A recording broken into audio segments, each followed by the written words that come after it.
Bismillahirrahmanirrahim. Waltakum minkum ummatun yad'una ilal khairi wa ya'muruna bil ma'rufi wa yanhauna 'anil munkar. Assalamualaikum warahmatullahi wabarakatuh. Coba bagaimana Allah membuat perumpamaan untuk kita berfikir. Allah katakan walaqad zara'na di jahannam. Sungguh kami sudah siapkan neraka jahannam. Dalam ayat ini berarti neraka itu sudah ada. Sudah disiapkan berarti sudah ada itu neraka jahannam. Ya, apakah sudah neraka hari ini? Sudah ada. Ya, sudah ada neraka itu. Ya. Yang mana isinya? Katsiran minal jin. Kebanyakan isinya adalah jin. Yang kedua apa? Wal ins. Jadi isinya di sini dua, jin manusia, jin manusia. Sejahat-jahatnya binatang, tidak ada binatang masuk neraka. Cuma jin dan manusia. Ya, karena jin dan manusia ini diberi beban, diberi tugas, diberi fasilitas oleh Allah. Ini wa ma khalaqtul jinna wal insa illa liya'budun. Jin dan manusia diberi fasilitas untuk beribadah dan dia beri tugas. Dan inilah nilai manusia beribadah kepada Allah. Kapan tidak beribadah ikhwah, tidak taat sama Allah, maka dia akan jatuh lebih hina daripada binatang. Sini sebutkan jin manusia lahum, pada manusia itu lahum qulubun, ada qulub, ada hati. Tapi apa sifat hatinya itu? La yafqahun, tidak mau paham. Maka orang yang punya hati tapi tidak mau paham ayat Allah, itu sama dengan binatang. Dan ini orang yang diancam menjadi penghuni neraka. La yafqahun. Kan ayat ini ditutup dengan apa? Ya, di sini sebutkan ulaika kal an'am. Mereka itu seperti binatang ternak. Kal an'am. Bahkan bukan cuma itu, ikhwah, bahkan adallu, lebih sesat lagi. Lebih hina, lebih sesat, lebih rendah. Binatang. Cuma ya sekalian, bagaimana binatang? Anjingnya Ashabul Kahfi. Bagaimana sapi betinanya Nabi Musa alaihissalam. Bagaimana ontanya Nabi Saleh alaihissalam. Bagaimana semut-semutnya Nabi Sulaiman alaihissalam. Semua ini adalah binatang yang bersaksi bagi kita bahwa mereka mulia meskipun dengan binatang, tapi mereka adalah orang yang tahu bagaimana hidup itu. Karena itu ya ikhwah, bisa disebutkan hati-hati hati kita. Hati yang tidak diarahkan untuk mengenal Allah, maka ini diancam oleh la yafqahum walahum ayunun. Ada mata, tapi mata di sini la yubsirun, tidak mau melihat. Tidak melihat, ada mata. Kalau urusan dunia bola, kalau urusan dunia tajam, kalau urusan dunia tidak ada lelahnya. Tapi begitu baca ayat, begitu taklim, begitu dalam kebaikan, ngantuknya luar biasa. Tidak ada perhatian dengan kebaikan dan kemuliaan. Maka disebutkan oleh Quran, ini orang la yubsirun. Dan yang terakhir disebutkan walahum azanun. Ada azan, ada telinga, ada pendengaran, tapi la yasmaun, tidak mendengar. Jadi kalau ada telinga ikhwah, tapi tidak pernah dibacakan ayat, tidak pernah mendengarkan nasihat, ya, itu diancam dengan zara'na li jahannam. Itu hanya cocok untuk jahannam. Di sini Allah kunci dengan kunci yang sangat mulia. Ulaika kal an'am. Siapa yang tiga ayat tadi, yakni qulubun la yafqahun, ya a'yunul la yubsirun, azanul la yasmaun, ulaika kal an'am. Kayak binatang. Kayak binatang. Jadi kalau ada anak kita gagah, cantik, tapi rusak hatinya, rusak matanya, rusak telinganya sekalian, maka jauh lebih mulia seekor ayam.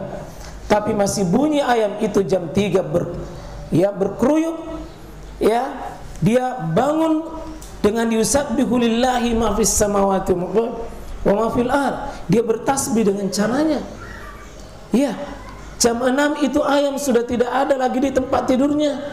Sudah ayam itu pergi, tidak ada lagi di tempatnya, kecuali ayam sakit. Ayam sakit itu ya tidak tinggalkan sarangnya karena dia sakit. Jadi kalau ada orang jam 6 belum bangun-bangun, itu kalah dengan seekor ayam. Ya, ayam itu sudah pagi-pagi pergi cakar-cakar itu tanah, sudah pergi menjemput rezekinya. Ini ada manusia yang paling mulia di sisi Allah, dia yang diberi amanah untuk mengurus bumi ini masih tidur. Musibah di atas musibah. Dan bagaimana kalau itu di rumah kita? Dan bagaimana kalau itu lahir dari rahim kita? Bagaimana kalau itu yang kita kasih makan tiap hari? Itu yang kita membuat kita berkeringat, yang dicarikan nafkah, ikhwan. Tapi itu musibahnya terjadi di rumah kita. Itu hakikatnya lebih mulia memelihara seekor binatang. Tapi jangan pulang sebentar langsung bilang, kau binatang kau. Jangan.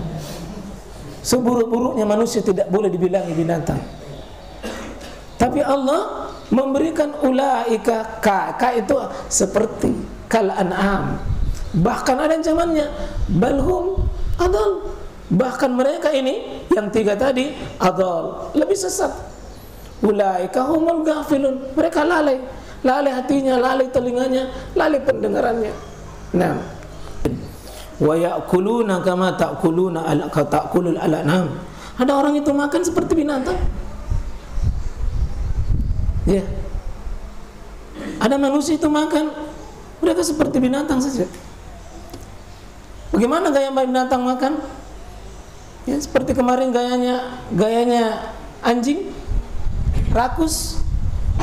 Dia makan tidak ada berbagi, sibuk dengan untuk dirinya sendiri. Bahkan orang-orang di sekelilingnya dicurigai semua.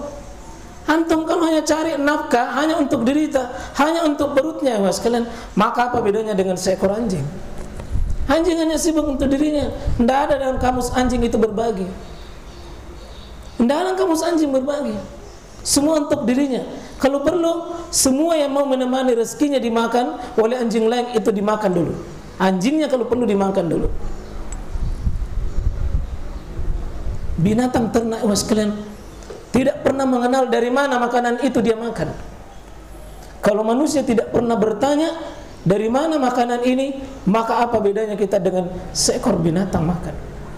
Anjing tidak perlu tahu ini halal, haram, apakah ini riba, apakah ini suap, apakah ini menzalimi orang baru saya dapat. Tidak ada muamalatnya binatang-binatang itu. Apalagi menyebut nama Allah, apalagi sandarkan kenikmatan itu dari Allah. Tidak ada.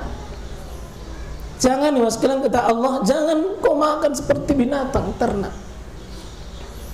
Binatang ternak tidak ada adabnya, makan berdiri. Tidak ada makan binatang itu makan duduk, kecuali binatang sakit.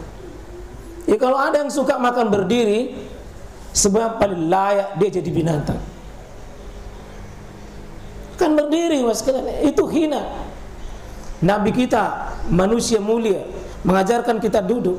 Bagaimana kita sandar dengan makan, dengan atas nama Allah Subhanahu wa taala, sebut namanya, kita sandar, ya Rabb, ini nikmat ini datang dari Engkau. Jangan sampai nanti makan daging berkilo-kilo, tidak pernah kita sebut nama Allah, dan tidak pernah kita sandarkan nikmatnya daging ini bukan karena hewan itu yang nikmat, tapi Allah memberi nikmat bagi kita untuk merasakan nikmat itu. Mungkin ada orang makan daging hasilnya bukan jadi sehat, malah jadi sakit, jadi kolesterol, asam urat, kambuh penyakitnya. Kenapa? Tidak bersyukur pada waktu makan. Coba lihat binatang-binatang itu makan, jelek sekali ini Allah katakan, ya, ta'kulu, ya mereka itu kama ta'kulu an'am. Ada manusia makan itu kayak binatang ternak. Jelek mas kalian. Coba tidak ada di antara kita mau dibilangi sapi, mau dibilangi kerbau, dibilangi kuda, mau dibilangi ayam, tidak ada. Awas kalian rahmatullah Allah. Sejelek-jeleknya binatang ya sekalian, tidak ada binatang yang mau bunuh anaknya. Tidak ada. Tapi kalau ada manusia hari ini belum lahir anaknya nak bunuh, memang lebih hina dari binatang. Saking takut dia miskin, dia bunuh anaknya dalam kandungan yang bernama KB. Ada yang bunuh anaknya. Binatang tidak ada. Sejelek-jeleknya binatang tidak ada program membunuh anak. Dia selamatkan anaknya. Harimau, macan, singa, ini binatang-binatang sadis dan kejam, tapi tidak pernah dia makan. Dan binatang yang sekalian itu tidak pernah dia laki-laki berhubungan dengan laki-laki. Tidak ada perempuan berhubungan dengan perempuan. Senafsu-nafsunya binatang, tidak ada jantan mencintai jantan. Tidak ada. Maka mari kita belajar dari sifat binatang. Bahkan kita disuruh oleh, coba bagaimana ayam membina rumah tangga keluarga. Ya, bagaimana burung puyuh membina rumah tangga. Bagaimana bebek membina rumah tangga. Bagaimana onta membina rumah tangga. Itu diperlihatkan semuanya bagi kita. Ya. Mudah-mudahan yang sekalian rahmati oleh Allah Subhanahu wa taala, jangan kita termasuk orang ini yang diumpamakan oleh Allah Subhanahu wa taala.